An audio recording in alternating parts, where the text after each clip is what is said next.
Okay, hello and welcome to Lecture 15. It is time now. We're almost at the very end of the semester. We're going to talk about what Europe begins to look like and what we'll describe as the early medieval period. So, the time after the collapse of Rome and onward. Here we go. Okay, so we'll start out with a map. This map is really fairly vague, but it gives you a pretty good idea of who the political powers that be were in about 600 AD. So, to give you a very, very fast political recap for what happened in the 500s, if you remember, the Ostrogoths were overthrown in Italy. The Visigoths were kind of crunched out of some of their territory, and all of this was done, and the Vandals lost North Africa, and all of this was done by an emperor named Justinian, who's sometimes referred to as the last of the Western emperors or the last of the Latin emperors, because he does speak Latin. His father came from the army, and so that's how he came to be the Roman emperor.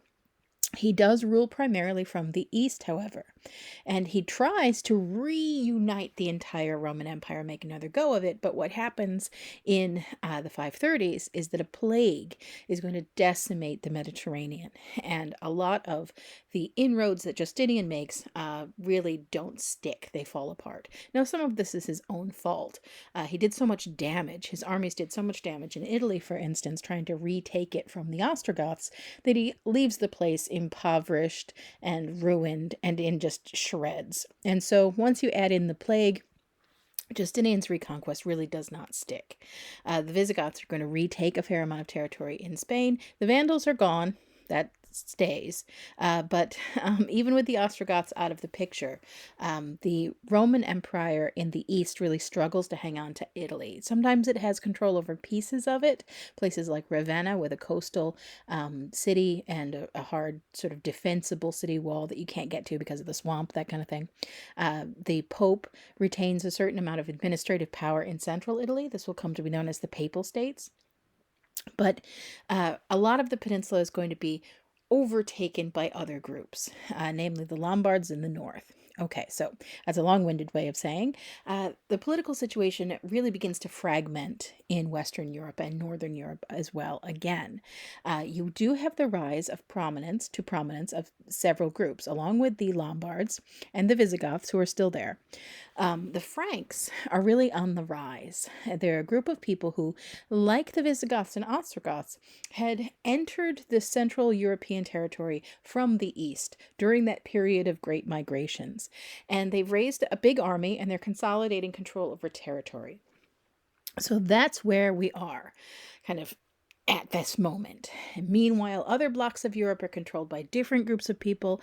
And when you see things like the Slavs or the Avars or the Bulgars or something like that, you shouldn't imagine that this is a hard and fast designation that absolutely everybody who falls in this blob of color would identify as. There's lots of people who still consider themselves Romans. There's lots of people who consider themselves Gauls if they lived in the Frankish kingdom.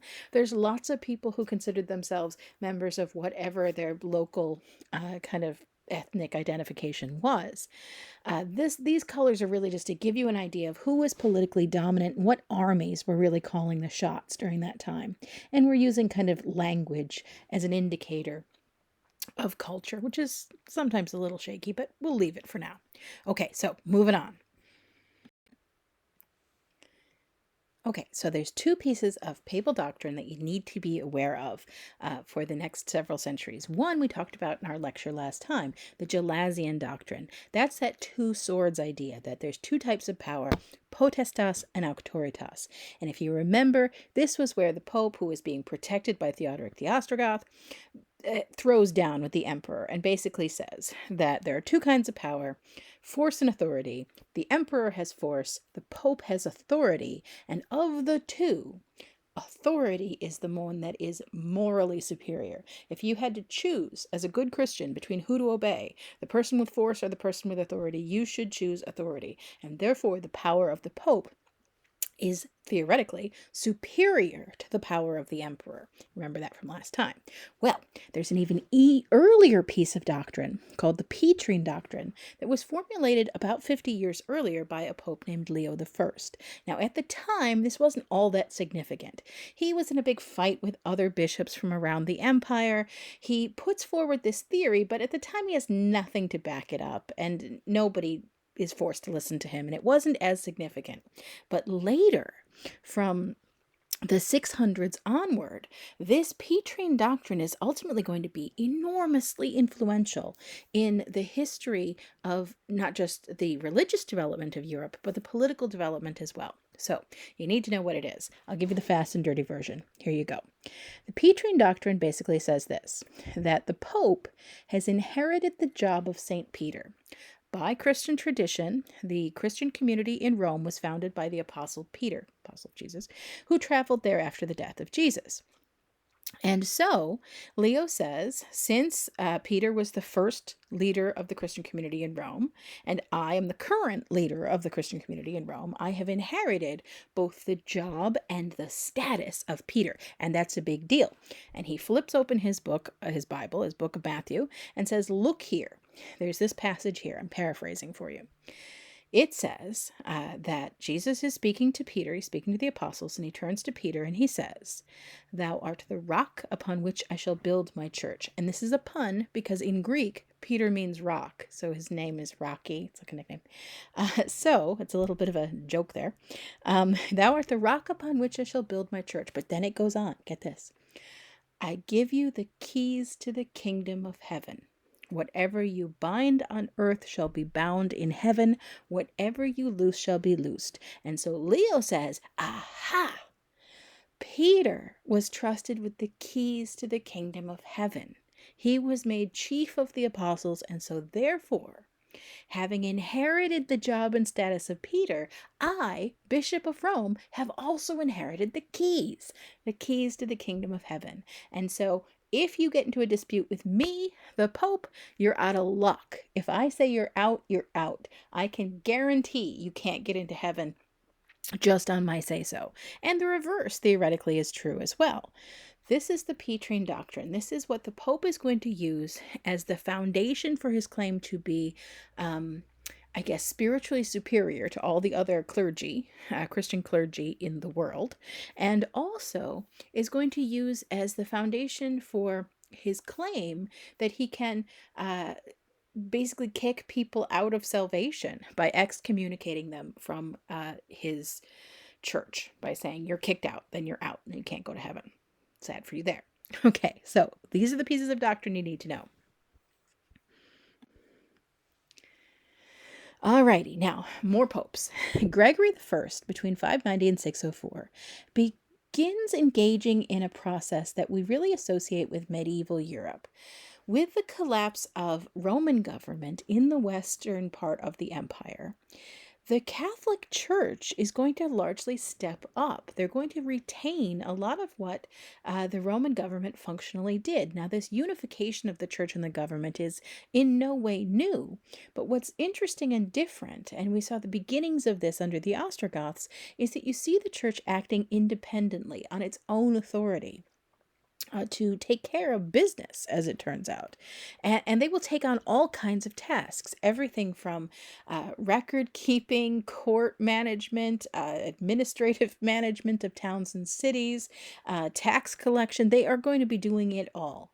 And Gregory I, between 590 and 604, begins really actively seeking to expand that influence. They expand the influence of the church altogether and the influence of the church hierarchy in particular.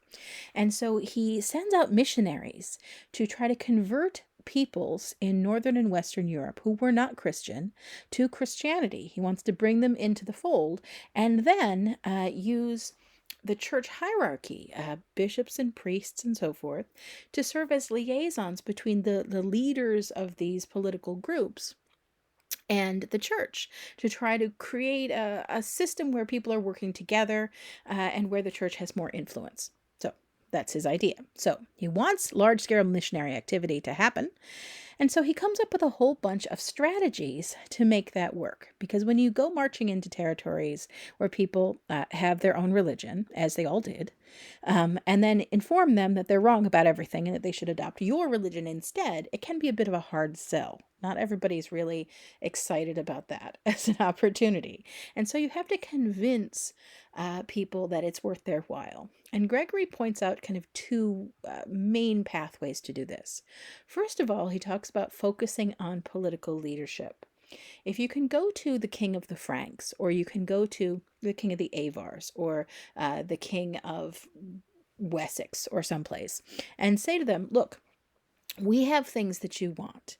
We have this exciting new religious opportunity for you, but also along with that, we have a church hierarchy and administration that has learned how to organize things from the days of the Roman Empire. We have this fancy technology called writing, which many people, I don't mean that sarcastically, I really don't, many people around Europe did not use. They were non-literate societies.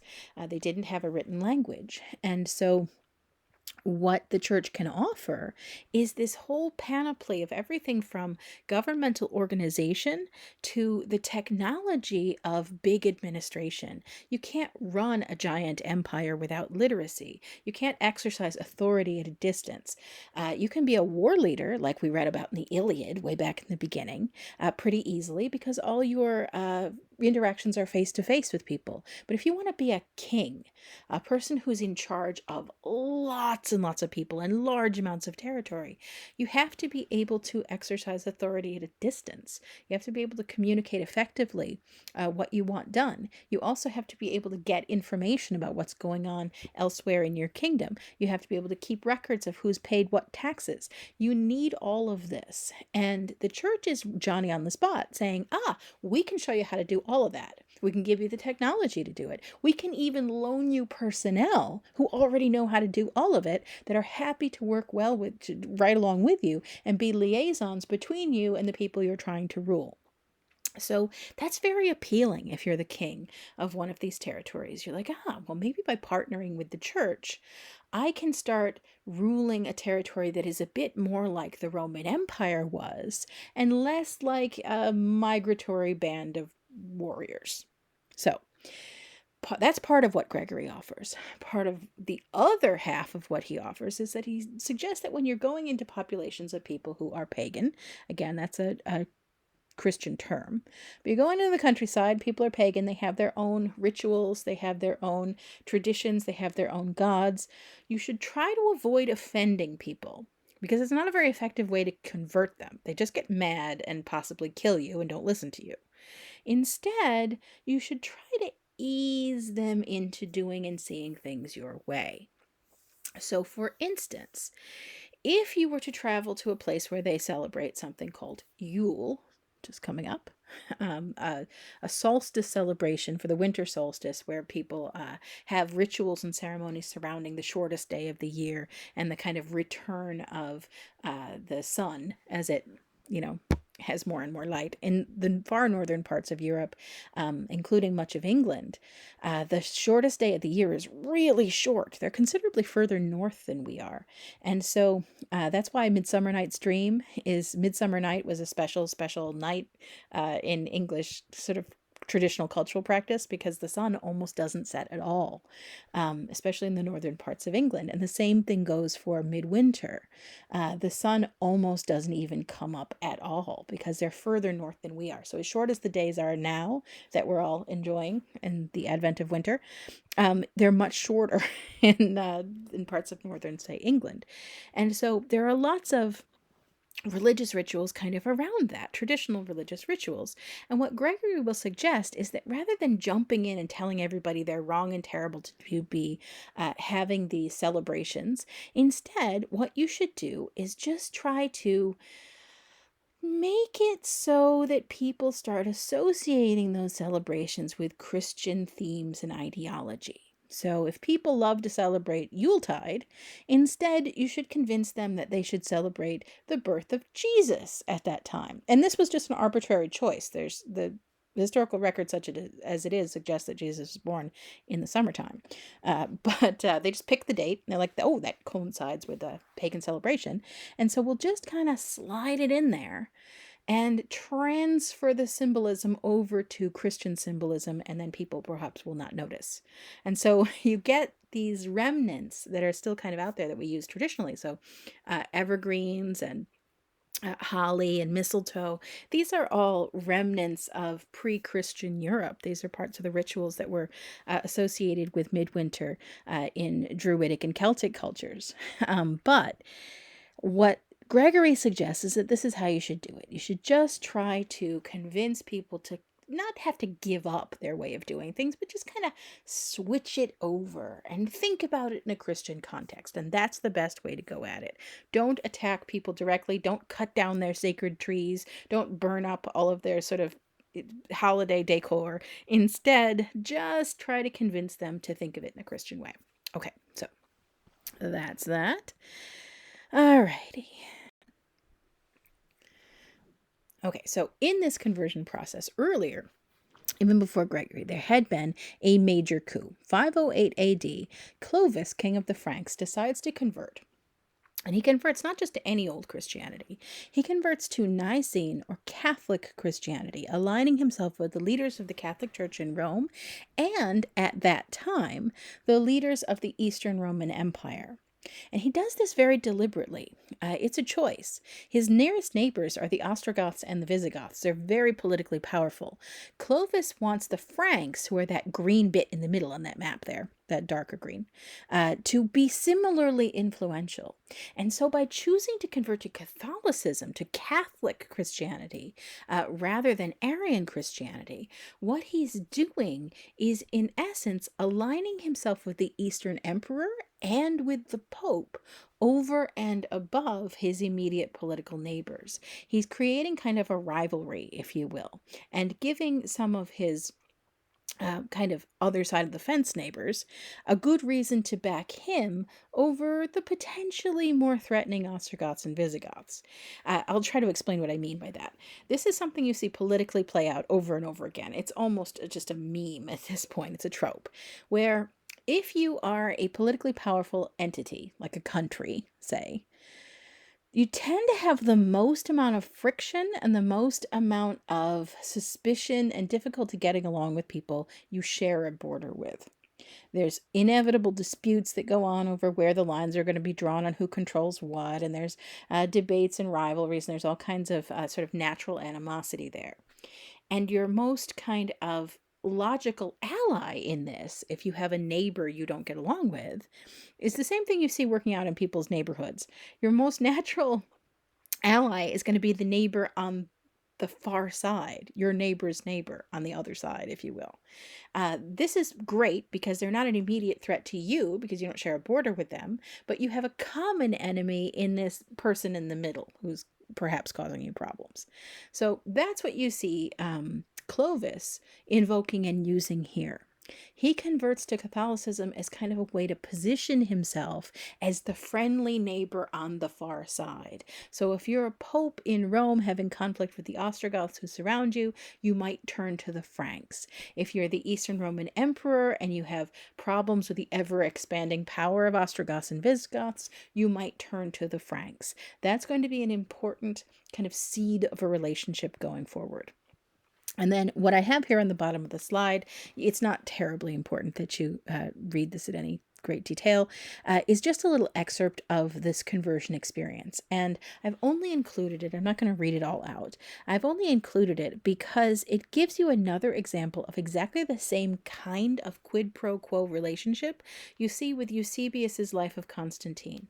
When Constantine decides to convert to Christianity, that way back then in the 300s, he does it as kind of a reward, in essence. He is on the eve of a battle. He thinks he's probably going to lose. He has a vision of conquering in the sign of Christ. He wakes up, he paints that on a shield or two, goes off into battle, and he wins. And in return, in gratitude, he decides to legalize Christianity in the Roman Empire. Well, Clovis does something kind of similar. He's had some military setbacks. He's on the eve of defeat. He prays to the Christian God, having exhausted all of his efforts praying to his own pagan gods. Didn't get anywhere with that. So he prays to the Christian God and he wins. And as a reward, in essence, he's like, I see that you have gotten me out of that situation. I will therefore convert on behalf of all my people and become Christians. And so he does it. So you see that same theme play out many times in these conversion stories of these, what the Romans would call barbarian kingdoms.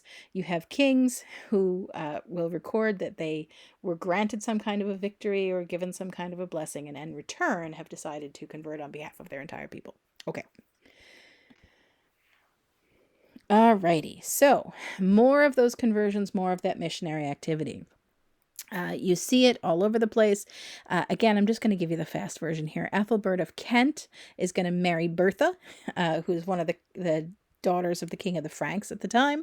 And partly through her influence and partly through the not inconsiderable allure of trying to create a kingdom more like the Franks had, who are much more politically powerful than he was at the time, and have access to things like reading and writing and record keeping and all that wonderful stuff, and the clergy who'd be Johnny on the spot ready to help him out with his rulership. Ethelbert decides he's also going to convert to Christianity on behalf of his entire people. He then, almost immediately afterwards, publishes a 90-section law code, one of the earliest law codes that is published in the Germanic-speaking regions of Europe. And this is very much directly through the influence of the church. This is part of why Ethelbert even bothered to convert. What he wants are experts. He wants access to these people who know how to run a government. And the Catholic Church definitely offers that. And they offer something else, a little extra twist.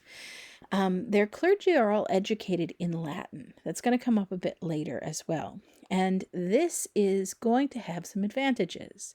Because they read and write in Latin, and that's the standard language they do business in, it makes it completely transparent for clergy wherever they live and wherever they're working can easily communicate back and forth with each other because they all are conversant in Latin. And they're also intimately familiar with documents that were written in the ancient world, in the Roman Empire. But they also, because Latin is not spoken by the general population of, say, well, it wasn't England at the time, but Wessex or Kent, because it wasn't spoken by the general population, it creates kind of an elite class of administrators who can do this business, and it can be kept sort of private. It can be kept sort of secret until you're ready to tell them whatever it is you're telling them, the people you're interacting with. And so it's got a lot of kind of pluses to it. It's got a lot of advantages, this fusion of the Catholic clergy with governmental administration. Okay, moving on. Okie dokie. So, what's going on with the Eastern Roman Empire? I'm sure you're dying to know. Well, they've got some problems, as it turns out. Remember how I mentioned that the Persian Empire was back on the rise all those years ago? Well, by the 6th century, the Sasanian Persians have really gotten very powerful.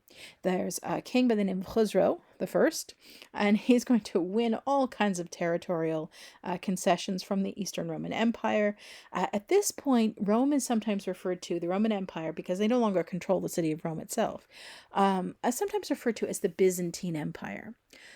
I don't know why. It seems that it really seems designed just to confuse students, but if you see the term Byzantine Empire, it's just referring to the Eastern Roman Empire. It's the same one. It hasn't politically changed in any sort of meaningful way. It's the same sort of contiguous political entity. They do speak Greek primarily as their administrative language. And their territory is under siege. They're shrinking. They're struggling to fight back against the Persians, and it's costing a fortune. And they are really taking a beating from Khosrow. Khosrow was so successful, in fact, he's going to win a bunch of territory, and then is, as part of trying to maintain control over it, he takes a bunch of captives from cities and towns. And then, in order to make sure that he retains his influence and status over those captives, and they don't just go defecting back across the border, to rejoin Rome and in their forces and strengthen them, he builds them a fabulous new city. This is just a lovely piece of trivia. He builds a fabulous new city to house them, and he names it Khosrow's Better Than Antioch. And so He captures people from the city of Antioch, which belonged to the Roman Empire, and then moves them across the border into better than Antioch so that they can enjoy being Persian citizens. Okay, so, alrighty. Anyway, the Persians are on the rise. The Eastern Empire is embattled. The name itself, Byzantine, comes from Constantinople. Constantine changed the name of the city. It was originally Byzantium. It's a whole long story. You don't have to know that, though. Okay, going on. So the conflict between Persia and Rome goes on. And by the time you get to the end of the 500s, the king of Persia is a guy named Khosrow II, and the emperor of Rome, by 610, is Heraclius. And these two are involved in the best letter forging story I know, so you're just going to get stuck with it, so you have to hear it. Here you go. Okay, so the two are embroiled in a major epic war over the borders, and Khosrow gets the upper hand. His forces are going to penetrate very deeply into Roman territory. They're going to get all the way to the Straits of the Bosporus. Khosrow himself wasn't right on the spot. He's getting reports back from his troops, and he starts to get impatient because he hears that they get to well into Roman territory, but he wants them to capture the city of Constantinople. The problem with that is that Constantinople is on the European side of the Straits of the Bosporus. It's where Istanbul is now. And just like that story in Herodotus where the Persians are trying to launch the invasion into Greece and they have to get across the straits, the same kind of situation is happening now. Persian forces get to the Straits of the Bosporus, then they have to come up with some kind of plan to get the army across. They don't have one, they don't have any ships ready, and so Khosrow wants to know what the delay is, and so he writes a letter. Now, he understands the map. He just doesn't understand why it's taking so freaking long to figure out how to get the troops across. So he sends a letter to his generals. And the general in charge of this expedition has I can only imagine is a moment of insanity, because he writes a snippy reply. Khosrow asked, "Why haven't you taken Constantinople yet?" And the general responds, "Well, unless our men can learn to walk on water, we're not going to take Constantinople anytime soon." Khosrow, as you can imagine, is furious at this uppityness. And so he sends a letter back ordering the death of that general and the promotion of the next in charge. This letter is intercepted by Roman forces, and Heraclius looks at it and is like, "Aha! Now is my opportunity." And he calls his crack team of letter forgers, which no ruler would travel without, and has them alter a few things about this letter. Instead of having the top general killed, he orders that the letter now orders the top 20 generals to be killed. And he's like, ha ha ha. Worst case scenario, they just don't buy it, right? So he has it sealed back up and sent onward. This is received by the Persian army, and the command leadership looks at each other. And had it just simply read, "Kill the top guy and the second one is in charge," probably it just would have happened, and that would have been it. But as it turns out, the leadership looks at it and they're like, Heraclius has always seemed like a reasonable guy. And a big chunk of the Persian army defects and switches sides and joins the Romans. At which point it kind of reverses the momentum of the war, and Khosrow has to take some setbacks, and as a result, the Romans and the Persians have to come to a treaty arrangement where they draw the line on the map not very far from where they had started out, and they come to peace terms. But in the meantime, this war had utterly devastated them both. They're both broke. Their troops are at a dwindled and beaten down state. They are in a mess. This is what the border looked like. It's kind of zoomed in, sorry. But there you have Roman territory on the left and Persian territory on the right. It's going kind of right along the border of like where Syria is now, kind of just north of, see, you can sort of see Mesopotamia on the map, hopefully, if you look in the center there, to the north of where Iraq is. And it's Turkey is still more or less in Roman hands, but much of the rest of it is all in the Persian side. Okay, so with that political situation, then the situation is ripe, bum bum bum, for the rise of a new power. Just like back in the day when we talked about how Athens and Thebes and Sparta spent decades bashing each other into the ground, and then they were all so beat down and tired that when Philip of Macedon shows up, they have no reserves to fight him. Same kind of thing happens here. Once you get to the 7th century, there's going to be the rise of a new political and religious player. The followers of the Prophet Muhammad are going to become increasingly important in the Arabian Peninsula. I wish we had more time to go over this. It's a very cool moment in history. But the followers of the Prophet Muhammad become very politically significant in the Arabian Peninsula, and they're both kind of discounted. Both Rome and Persia sort of discount them as important until it's too late. After the death of Muhammad, his followers create the Rashidun and Umayyad caliphates, and then begin a process of rapid territorial conquest. They use exactly the same technique that we have seen many times throughout this class. Big army, roll up, join us or die. Ultimatum, there you go. Works great. And since the Romans and Persians are so beat down, it works tremendously well at this moment. The Persian Empire is utterly overwhelmed and taken over by these caliphates. And then the Romans have to fight tooth and claw to hang on to what territory they can. They're very much embattled along their border, the Turkish border. And then across North Africa, the territory they'd taken away from the Vandals is going to be lost. And they are going to lose all of that, up to and including big portions ultimately of Spain. That takes a while, more than a century, for the Umayyads to get all the way to Spain. But they're going to lose all of that sweep. And instead, you have the establishment of Islamic caliphates. They're not all the same politically. They're not all the same ethnically. The earliest invasions and conquests are going to come out of the Arabian Peninsula, and it will mostly be people who speak Arabic who are carrying them out. Later, they will be joined by people from Egypt, people from North Africa, Berbers, etc., and people from Turkey and people from Persia. There are going to be people from everywhere. So don't imagine that when we say Islamic conquest that all the people taking part are the same, but that they're all the same ethnically, that they're all the same linguistically, even religiously. There's going to be significant differences, but we have to move fast. Okay, so there we go. Alrighty, so this conquest is going to have a very dramatic impact culturally, religiously, and artistically across the territory that will be conquered. One of the most striking visual differences that you find is the rise of a different style of art. Most, not all, but most of the Muslim leaders of this conquest are going to take very seriously the prohibition against graven images.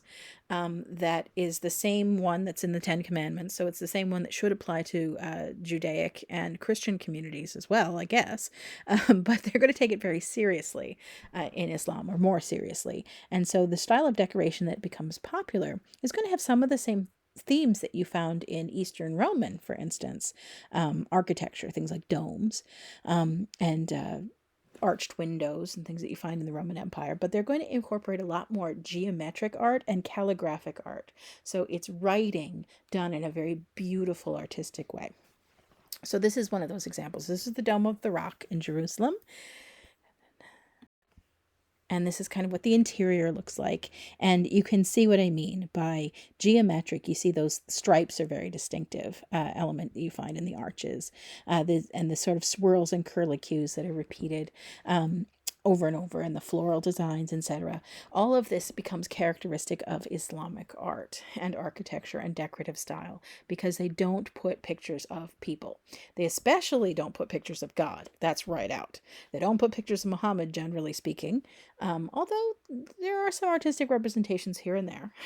But they don't put, in many places, especially mosques, they won't put pictures of anything that it has a soul. So they won't put pictures of people, full stop, and often animals as well.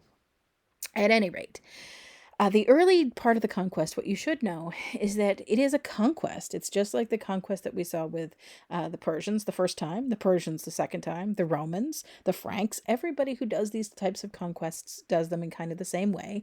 And the early conquests of these caliphates were pretty much the same thing. This was politically motivated. And conversion happened on a relatively slower marching scale than people realize, I think, sometimes. So This isn't necessarily something you should think of as a holy war or anything along those lines. This is a political conquest, like we've seen many times before. Okay, so another map to give you some sense of the kind of big picture. All of the stuff in the black you can broadly consider to be part of the Eastern Roman or Byzantine Empire. All of the stuff in the green you can generally consider, and I just explained why it's a little misleading to do this, but you can generally consider to be part of this new wave of conquests. Some of them are coming from the Arabian Peninsula, some of them are really mixed. They have people from North Africa, etc., involved. And there's also going to be political factions that form within them, but that's not really important. We're not going to get into that anymore. What I do want to draw your attention to is that pink and purple. It's over there with Italy and Central Europe. The kingdom of the Franks expands tremendously at this time. They're going to take on more and more territory of their neighbors and glom it into their own. And they're going to be maintaining a semi-hostile border with the Lombards to the south, who are controlling big chunks of Italy. And they're bordering on the other side, the Byzantine Empire, the Eastern Roman Empire. So they're kind of going to be right in the middle of these two forces. There's the old traditional Eastern Roman Empire, and then on the other side, you have this new wave of conquest that's coming from North Africa into Spain and then potentially into Europe.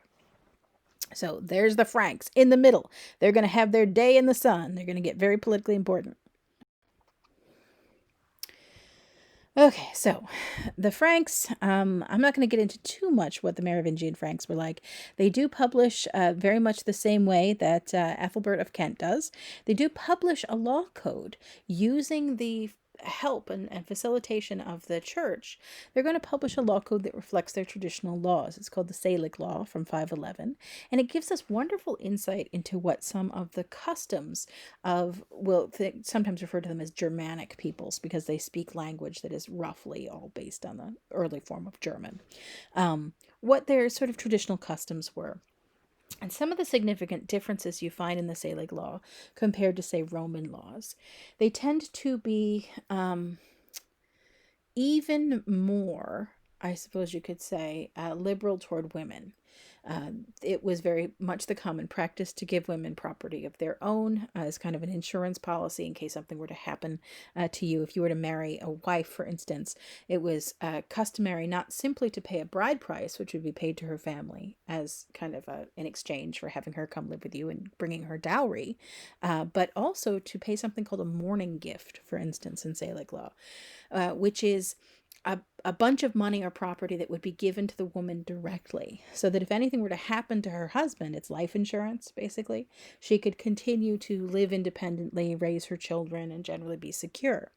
That was one of the practices. There's others that are distinct as well, having to do with how disputes are settled and what the various penalties for crimes were. We don't have time to get into all of it, but it exists, and the existence of a written codified law is once again kind of an example of the influence of the remnants of Roman institutions on these new kingdoms. Okay, and they also do things like issue coins, another piece of evidence where the Franks are adopting the elements of Roman rule that work for them. Okay, and how are they learning what these are and how to do them? Well, the church. Once again, the clergy is going to be instrumental in helping the government actually function.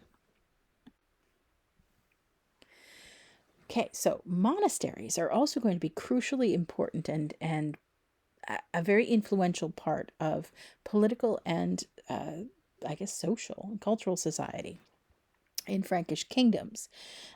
You have the monasteries set up. They mostly follow the rule of St. Benedict. I'm not going to get into all of it, but the basic idea of the rule of St. Benedict is that a monastery should be set up to be a community of Christians who are dedicating themselves, taking vows of poverty, chastity, and obedience, are dedicating themselves to their spiritual lives and retreating from the outside world in order to do that. And so they were considered these kind of like sanctuaries where a person could go and declare themselves kind of out of the political rat race, out of the game. And they're going to go to these monasteries and stay there and dedicate themselves to their spiritual lives. They're going to spend a third of their time in prayer, a third of their time in study, and a third of their time in work, of manual work to keep them humble. That was the idea of the rule of St. Benedict. They would obey an abbot or abbess and live a very, very simple life, retreated from society. Well, these monasteries end up controlling a lot of property. We'll get into that perhaps a little bit later. But they end up controlling a lot of property, and they have a fair amount of social influence as well. And they also end up places that provide safe havens for political leaders, particularly female political leaders, like St. Radegund. She's on the left there. She found herself in a situation where her father and brother were killed by a Frankish king, who then wanted to marry her in order to cement his claim on the next generation on the territory that he had just conquered. She, logically enough, didn't want to marry him, having seen him murder her father and brothers. So she is stuck doing it. He forces her to marry him, but then she runs away and she throws herself into the arms of a local bishop that she finds and asks for sanctuary. And so he shelters her. He puts her in a monastery, an abbey for women, a convent. And when the king shows up and says, "Hey, I just force you to marry me? You have to come back." She's like, no, I don't want to. And the bishop's like, "You can't make her. She wants to be a nun. Sorry." And the king's like, "All right, fine. As long as she doesn't go out and marry anybody else, I'm fine with that, I guess." Gives her a bunch of money, sets herself up in her convent, and then goes off. From there, Radegund becomes very famous. She becomes a very famous scholar. She writes books. She's a sort of famous holy person, and she gets quite influential. Leaders of these monastic communities did become so. It becomes an alternative for some people, a safe place to get away if they're not happy with their political or social reality. And it is one of the places where women in particular can occupy positions of influence and respect. Okay, so now specific people. Charles Martel is a noble in the kingdom of the Franks. He lives in the 7th and 8th centuries, as you can see from the dates that are on there. And he is going to carry out something like a coup. Here's what happens. He's not the king. He wasn't eligible to be the king. The Merovingian Franks, that was the name of the dynasty that was in charge before Charles Martel, had a pretty strong dynastic succession going. The throne passed from one of their relatives to another of their relatives pretty smoothly. Part of the reason they had such a good success rate with that had to do with the practice that the Franks used that involved two things. One was Partative Inheritance. This was the standard practice in the kingdom of the Franks and most of the sort of northern and western kingdoms in Europe at this point, where it's very similar to what most people in the US do today, so that when parents die, their stuff is left to all of their children. It's all split up and shared among all of their heirs and successors. That's how it works. The inheritance is parted. It's partitive. It's divided up. And because of that, when the old king died in the kingdom of the Franks, there would be an assembly of the people known as the electors, the people who were high nobles. And they would vote on who they wanted to be the next king out of the pool of eligible candidates. So it might be the sons of the king, it might be the illegitimate sons of the king, it might be the nephew of the king, it might be the sons-in-law of the king, but there's gonna be somebody who gets considered and gets voted on, and the electors will choose the next king. Now, in the 7th century, in the 600s, they had been pretty consistently choosing weaker and weaker kings because these electors technically serve the king. The king gets to boss them around. And if the king is very strong, if he's very charismatic, if he's got a lot of I guess, cleverness and wherewithal and money and all the sorts of power that he needs to make them do what he wants to do, then they have less freedom and less power. And so they had been consistently choosing kind of like the weakest out of all the candidates because they figured they'd be able to push him around and get away with murder. That's what they wanted to do. That had been going on for some time. And Charles Martel comes to influence. He's a noble. He's not one of those people in the pool to be considered to be a king, but he has a lot of accomplishments under his belt. He's going to end up a military commander who is going to be in charge of the armies in a series of a bunch of significant, successful battles. The most important of which is the Battle of Tours, and then the shortly thereafter the Battle of Poitiers, which we'll get to in just a minute. But he also, in this job as Maior Domici, mayor of the palace, he's in charge of a lot of the administration. It originally started out as a position where you would just organize the palace, like the logistics of feeding people who were there, and moving moving the court from place to place if they were going to go visiting or something along those lines. And all of this required a lot of logistic talent, because you have a lot of people and you have to get enough food together for all of them, and you have to get enough places for them to sleep and all that kind of stuff. But over the years, by the time Charles Martel is in charge of it, he's running everything. He's running everything from the administration, he's running to the treasury, to the army. He's running absolutely everything. And then he wins all these spectacular battles. In the Battle of Tours and Poitiers, what happens is that there was an incursion across the Pyrenees from Abdul Rahman al-Gaddafi, who was the governor of Al-Andalus. That was the kingdom that was established by the Umayyad Caliphate in Spain. So this, I guess you could say, it's part of the Islamic expansion. But they had set up a lovely caliphate there, nice little kingdom of their own. And it's not really a kingdom, it's a caliphate, but you know what I'm saying. Anyway, there was this little exploratory expedition to see whether they could cross the Pyrenees and take over lands that were Frankish. And Charles Martel is going to encounter Gaddafi's armies at the Battle of Tours, and then again quickly thereafter at the Battle of Poitiers, and he's going to absolutely slaughter them. He's going to halt the progress that was being made, and he's going to sort of confine this Umayyad expansion to Spain. So the Franks hang on to their territory. Among the Franks, Charles Martel is a hero, and he translates that into political power, so that when the king dies, he doesn't even replace him. He's like, yeah, Theodoric's dead. How about we just don't have the election for the next king? We'll just not have a king, and I'll just continue running stuff. It'll be great. Then, when Charles Martel dies, he leaves two sons behind, Carloman and Pepin. Carloman decides to retire to a monastery. He actually does appear to have wanted to do that. He retires to a monastery, and then Pepin's really the only one kind of hanging out who's inherited all of the status and money and position that Charles Martel had. And he picks Childeric III, who's just this figurehead guy who's a puppet, to rule as part of this traditional dynasty, but actually he's doing all of the work. And at one point, Pepin is going to write a letter to the Pope. And in this letter, he says, hey, Zachary, it's Pope Zachary at this point, shouldn't the person who actually has all the power and does all the work, shouldn't that actually be the king? And Zachary's like, yeah, sure. Now, the Pope doesn't have any precedent here. He doesn't have any right to appoint or depose kings in the Frankish kingdom. This is not something that he typically does, but he figures, well, since you asked, and I can see which way the wind is blowing, and clearly you're effectively the king anyway, and you're just going to do what you want to do, I might as well jump on board. And I'll say, sure, you've got an auctoritas justification for doing what you want to do anyway. Sure, if you have to do all the work and take all the responsibility and bear all the burden, you might as well be the king. Sure, knock yourself out. So Zachary gives him the rubber stamp. Pepin waves it in front of everybody's nose and says, "Ha-ha, Pope says I can be king." And he has himself crowned king, and he becomes the first in a new Carolingian dynasty. The Carolingians are actually named after Charles Martel, but Pepin is the first king in that line. Okay, I didn't mention this before, but it's an interesting piece of trivia. Martel means hammer.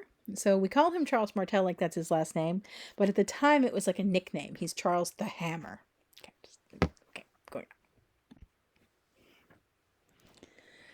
Alrighty, so what goes on? Well, Pepin eventually dies, and then you have that partitive inheritance thing. His property and title and everything has to be split between his heirs. You can't split king. Somebody's the king and somebody's not, so you're going to have an election. Typically, that's how it works, or you have to come to some consensus among the potential heirs. In this case, there's two potential heirs, Carloman and Charles. I know they keep recycling the same names in the Frankish nobility. Anyway, Carloman and Charles are the two potential inheritors of Pepin's rule and his territory and his money. And then what happens pretty early on is that Carloman develops a sudden and unprecedented desire to join a monastery. He runs off and does so. His wife and children flee the country into Burgundy, into the kingdom of the Burgundians to the south. This doesn't look good from a public relations perspective. Partative inheritance was the way it was supposed to go. Carloman and Charles are supposed to be sharing. But instead, you have one brother who's like, oh, sorry, I don't actually want to share. I want to join a monastery. That's what I've always wanted, sure. And then his wife and children, he was married with children, and they have to flee the country at the same time. It really, really looks to everyone in the kingdom of the Franks, because they're not stupid or blind, that Charles has made some threats, or perhaps made some attempts, to do away with his brother in order to have all of it for himself. It just looks bad. Murdering your brother was frowned upon, even in this society. And threatening your brother's family is definitely, it didn't look good. But he was a very effective leader, Charles. He has a lot of great tactical strengths as a military leader. He has a lot of administrative strengths as a political leader. He is really good at running the country. And so even though he has this kind of dark cloud that hangs over the way he comes to power, he's very effective as a ruler. Okay, so another map. Check this out. Okay, so if you can see that kind of mustardy, yellowy gold color in the middle, this is the kingdom that is controlled by Charlemagne. And then a lot of that pink, the I guess, paler pink, is going to be territory that Charlemagne is going to take over or kind of push into during his lifetime. And so he'll rule that too, but it's something that he's going to conquer during his life, not something that he inherited. And so he's going to actually carry out quite a few of these conquests. And he's going to lead his troops on these successful war expeditions. His armies become very loyal to him as a result of that. Military success is really key to establishing strong royalty among your military, because there's always loot and they like you, and it works out great. Anyway, he's got some political rivals, as you can imagine. He ends up being in contact with the Eastern Roman Empire, the Byzantine Empire. He's also in contact with the Caliphate, the Umayyads in Spain, and the Abbasid Caliphate in Baghdad as well. So he's going to have kind of all of these political irons in the fire. Meanwhile, he's trying to consolidate control over a really huge swath of Central Europe. So, Christmas Day 800. This comes as a conclusion of an exciting little episode, so I suppose I'll recap it for you. Okay, so here's the deal. Leo III is the Pope at this point. Now, what had been going on with the job of Pope had been quite scandalous for some time in Rome at this point, and most of Europe was completely unaware of it. They knew about the idea of the Pope, the Bishop of Rome. They knew theoretically the Pope was supposed to be the preeminent spiritual leader of all Christians, according to himself. They didn't necessarily know much about the Pope as an individual or what was going on in Rome. Here's what was going on. Every time a pope died, there would be debate in the city of Rome, and different candidates who wanted to be the new pope would go around the city basically bribing clergy and anybody who might have a say. They would threaten their rivals. There'd sometimes be riots in the streets.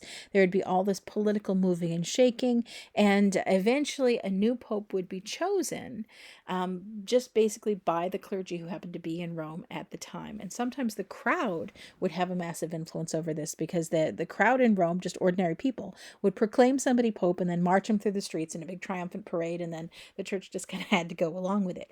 It was really a messy way of choosing a pope, and it didn't work all that well. And you can see an example of this with Leo III. He was promoted and proclaimed to be pope, but he had a bunch of rivals. And some of those rivals who had wanted to be pope instead organized an assassination attempt. So they hire some people to get rid of the pope. But the assassins don't want to actually assassinate him. They don't want to kill him because they're like, well, if he's the pope and we kill him, we'll probably go to hell. That's not good. So they decide, here's what we're going to do. We will poke out his eyes and cut out his tongue, and so that way he won't be able to be the pope anymore, but we won't have killed him, so maybe it's not that bad.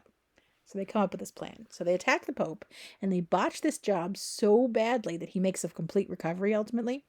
He gets away. He flees to the north. He goes across the Alps and right into the arms of Charlemagne, Charles the Great. Charles I. The name Charlemagne, by the way, is French, and it really is just kind of a French transliteration of Charles the Great. Charles the Great in Latin would be Carolus Magnus. Charles the Great in French is Charles le Magne, Charles the Great.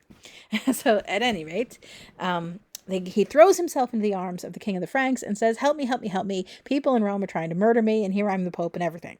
And Charlemagne is absolutely scandalized by this. He's like, I can't believe they would do that to you. We'll just see about that. And so he takes his army and he marches to the south, smashes through the kingdom of the Burgundians on his way. Nice little extra bonus. He gets to take that territory over. Then he marches the Pope right back into the city of Rome, puts him back in St. Peter's and says, this guy's the Pope. If you got a problem with that, you're going to have to deal with me and my army. So there. Then afterwards, Charlemagne's like, well, we're here in Rome. I guess I'll stay for Christmas. And then, eventually make my way back north again, now that I've put you back on the throne.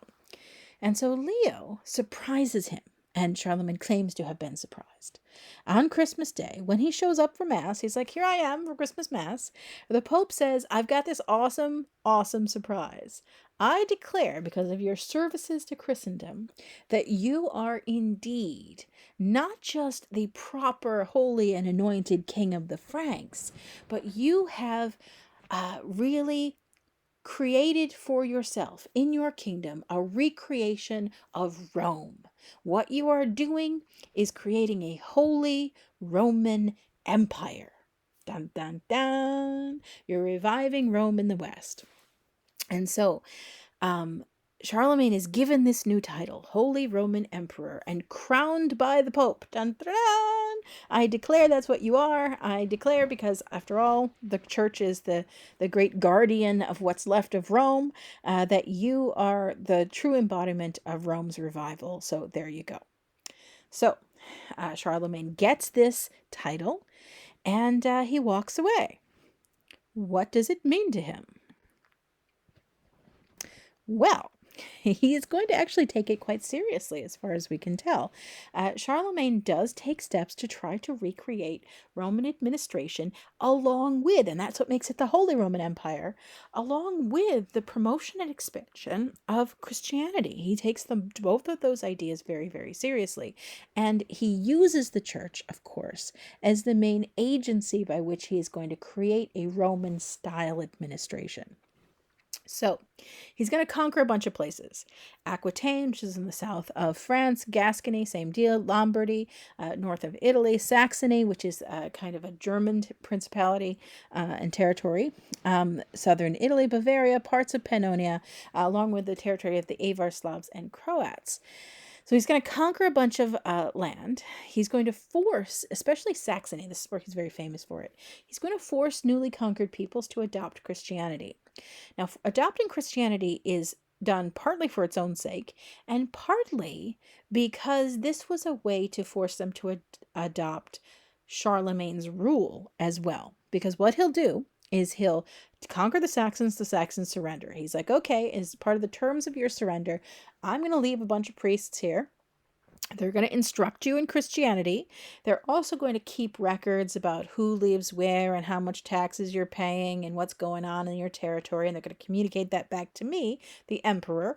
And they're also going to be the liaison, so that if I want you to know something, I'm going to write them letters and they're going to read them out to you. It's going to be great. So they're going to be the ones kind of running my administration. And they're also going to instruct you in your new religious beliefs. You're just going to have to accept. The Saxons, as you can imagine, were not real thrilled with this. So The minute Charlemagne's army walks out the door, and are not on their doorstep anymore, they slaughter all the priests and are like, we're not doing that. That's just crazy. And you should read this as both a political rejection of Charlemagne's rule and a religious rejection. Charlemagne is furious. He comes marching back into Saxony, puts out new priests, and says, I don't want to have to deal with this again. Kill them again, and you're going to face the consequences. And this happens a couple times. And eventually, Charlemagne just opens the gates of horror on the Saxons. He's going to slaughter them retributively until they knuckle under and finally agree that they will accept Christianity and this administration. So he does that. Then he also establishes schools to promote literacy and Christian belief and theology and whatnot. He establishes the cathedral schools. Again, the church is going to be the one implementing his plan. They're going to be the ones organizing these educational institutions for people to study, primarily clergy, how to read and write, to study the basic teachings of Christian doctrine, but also teachings for math, science, literature, the ancient sort of remnants of the ancient Roman Empire, as well as the sort of Christian literacy as well. So he's also going to finance, and this ends up being one of his, I guess, most practically significant contributions historically. He's going to finance something called the Scriptoria. If you wanted a copy of a book in the 800s, you had to physically write out a copy of a book.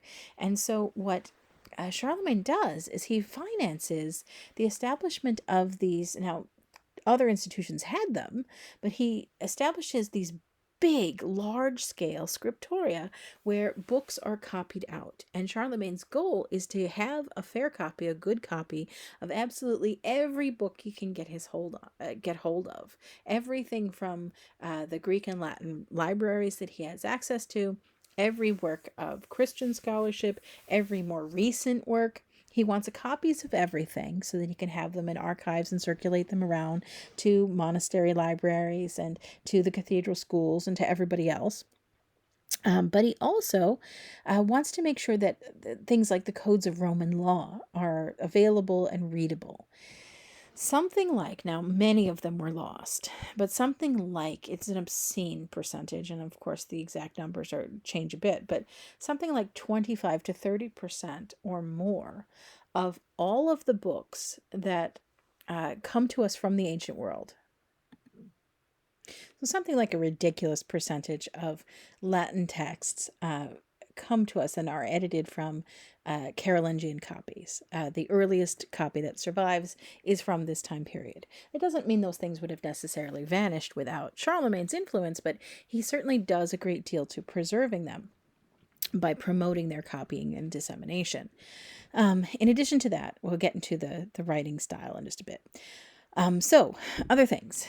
He establishes an administration that looks something like a blend between Roman government and something that would be more functional for Western Europe at this time, particularly the institution of the missi domici. These are basically the emissaries of the palace who go out and enforce the common law code. So he writes down a law code and he wants everybody to follow it. So he dispatches these deputies basically to go out and make sure that the law is being implemented and enforced all across his kingdom. There's also an attempt to standardize weights and measures. Again, this is a very deliberate effort to emulate Rome and the way that Rome did things. In the Roman Empire, they tried to create standardized weights and measures to make it easier for trade and for travel, and they wanted to create a coherent and cohesive single empire. Charlemagne tries to do that as well.